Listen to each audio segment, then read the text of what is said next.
Halo semuanya, selamat datang di pembahasan kita kali ini.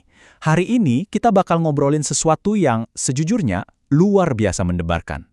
Kita akan membedah fisika tak kasat mata yang mengatur penerbangan berkecepatan tinggi atau yang sering disebut sebagai aliran mampat, alias compressible flow. Jadi gini, biasanya kan kalau kita ngerasain angin atau udara di sekitar kita, kita anggap kepadatannya ya gitu-gitu aja, konstan. Tapi, begitu kita ngomongin jet tempur, roket, atau gas dengan kecepatan yang ekstrim, wah, aturan mainnya berubah total. Kepadatan udara tuh bisa berubah drastis, dan perpaduan antara dinamika fluida dan termodinamika ini akhirnya menciptakan efek-efek yang paling mengejutkan di alam semesta. Penasaran kan? Oke, mari kita pelajari lebih dalam. Coba bayangin udara di sekitar kalian saat ini. Rasanya relatif lambat dan stabil kan? Nah, sekarang coba lihat visual luar biasa ini. Ini adalah gambar Schlieren berkecepatan tinggi, exposure 1 mikrodetik yang nangkep momen sebuah balon mainan meledak. Kalian nggak cuma ngelihat sisa-sisa balon yang hancur, tapi coba perhatiin lingkaran di sekitarnya. Itu adalah gelombang kejut sferis yang aslinya nggak kelihatan sama mata telanjang kita. Ini jadi bukti nyata banget, kalau udara didorong oleh kecepatan dan tekanan ekstrem, dia udah nggak bertingkah kayak angin sepoi-sepoi lagi. Udaranya memadat, berubah wujud, dan benar-benar menciptakan batas fisik yang nyata layaknya sebuah dinding. Hal ini secara natural ngebawa kita ke pertanyaan inti dalam obrolan kita hari ini. Apa sih yang sebenarnya terjadi ketika udara didorong sampai ke batas absolutnya? Kita kan sering banget ya dengar istilah menembus batas suara. Tapi secara fisika itu maksudnya apa sih? Nah, untuk benar-benar paham, kita harus melihat energi kinetik raksasa yang dibawa oleh gas berkecepatan tinggi ini. Dan tentu aja seberapa ekstrim kekuatan yang dibutuhkan untuk bisa menembus dan memanipulasi dinding penghalang tersebut. Kita masuk ke bagian pertama. Aturan udara berkecepatan tinggi. Mari kita bedah fondasi dasarnya dulu ya. Kalau kita ngomongin aerodinamika kecepatan tinggi, kita tuh udah nggak bisa lagi mengabaikan yang namanya energi kinetik dari fluida. Coba bayangin, ada udara yang melaju dengan kecepatan ratusan meter per detik. Berdasarkan hukum kekekalan energi, kalau aliran udara secepat itu tiba-tiba berhenti menabrak sesuatu, energi kinetiknya kan nggak mungkin hilang gitu aja kan? Energinya harus berubah bentuk. Nah, jawabannya ada pada konsep yang disebut properti stagnasi. Saat udara yang kencing banget itu tiba-tiba berhenti total secara adiabatik, maksudnya tanpa ada pertukaran panas sama lingkungan sekitarnya, energi kinetiknya itu langsung boom, berubah jadi entalpi. Efeknya bakal ada lonjakan panas dan tekanan yang luar biasa masif. Suhu di titik perhentian ini disebut suhu stagnasi, dan tekanannya disebut tekanan stagnasi. Jadi kalau kalian naruh termometer di depan aliran udara berkecepatan tinggi, suhu yang terukur bakal jauh lebih panas daripada suhu udara yang mengalir itu sendiri, murni cuma karena udaranya nabrak alat itu dan berhenti. Gokil kan? Terus gimana caranya kita ngukur dan memetakan batas-batas kecepatan ini? Nah, para ilmuwan dan insinyur pakai satu patokan utama, bilangan Mach. Sederhananya, ini tuh rasio tak berdimensi yang ngebandingin kecepatan aliran fluida dengan kecepatan suara di medium tersebut. Ini adalah acuan batas kecepatan pamungkas kita. Bilangan Mach ini nggak cuma ngasih tahu seberapa cepat sesuatu melaju, tapi juga jadi alat untuk memprediksi gimana perilaku fluida itu bakal berubah nantinya. Dan ini dia angka ajaibnya, Mach 1. Pas sebuah aliran menyentuh angka Mach 1, itu artinya dia melaju persis sama dengan kecepatan suara. Di titik inilah semuanya jadi benar-benar liar. Kenapa?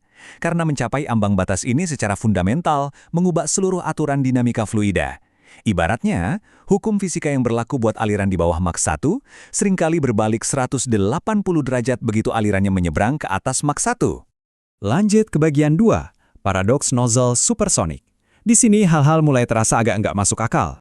Dan hal ini dengan brilian mengilustrasikan sebuah paradoks yang benar-benar berlawanan sama logika kita sehari-hari. Gini, kalau di kehidupan sehari-hari, yang notabene kita ada di area subsonik, kalau kalian lagi nyiram tanaman pakai selang dan pengen air yang muncrat lebih kencang, kalian pencet atau sempitin kan ujung selangnya? Pipa yang menyempit berarti aliran makin cepat. Udah hukum alam lah ya. Tapi, di aliran supersonik alias di atas Mach 1, termodinamika ngasih kejutan.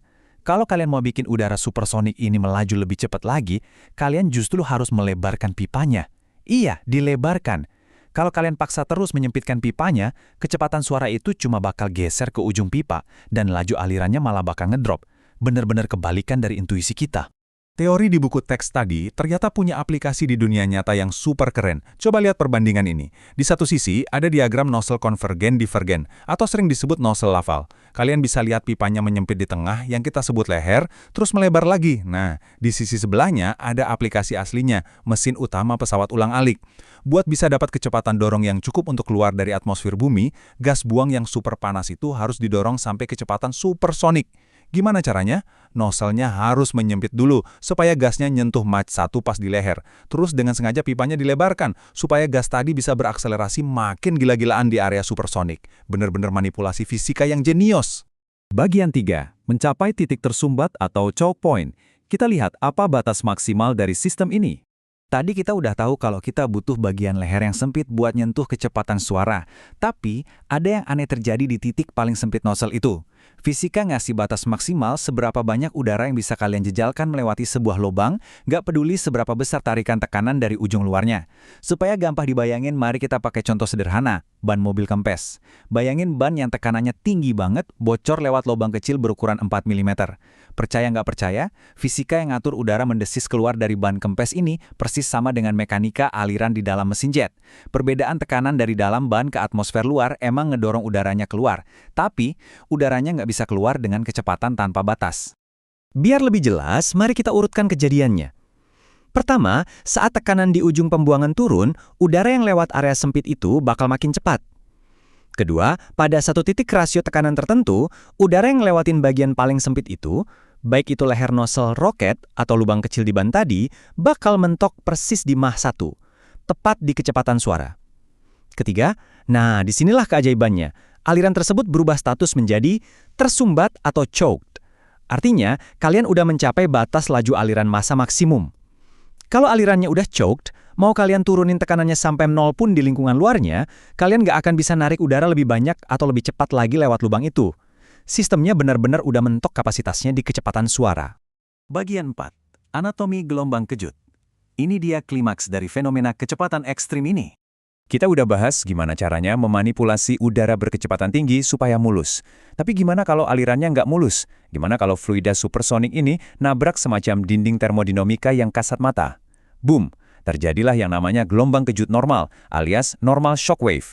Ini adalah perubahan yang sangat brutal dan instan. Kalau tekanannya nggak diset pas di dalam nozzle, udara supersonik bisa tiba-tiba nabrak tekanan tinggi di depannya.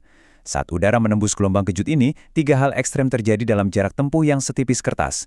Tekanan melonjak naik seketika, kecepatan udara yang tadinya di atas kecepatan suara hancur lebur jadi subsonik seketika. Dan ketiga, entropinya meningkat drastis, yang bikin proses ini sangat irreversible atau nggak bisa dibalikkan.